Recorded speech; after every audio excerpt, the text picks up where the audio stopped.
Hello everyone and welcome back to another video. So in today's video I'm going to show you how to keep the map facing north in Waze. So Waze can display the map in different orientations while you navigate. So if you prefer a consistent view, you can keep the map facing north. So that's the top of the screen always represents north. So actually guys, first just open the Waze app on your phone and start the navigation session. And on the map screen look for the compass icon, right? So that's one, right? Actually, as you can see, and then it's usually displayed on the side of the map, or right on the left side or the right side.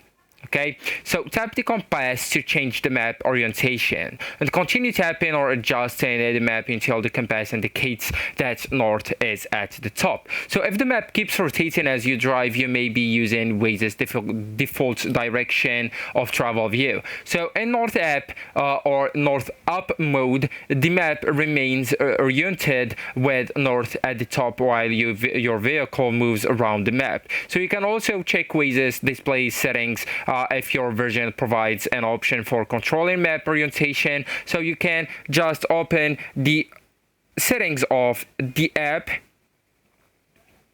and look under display and map or related map display options, right?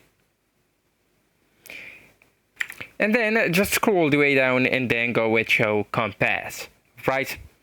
So if the compass doesn't appear, try tapping the map once or zoom in and or out and make sure your phone's location, services, and compass permissions are enabled. So actually guys, that's it. This is the end of the video. Thank you so much for watching and goodbye.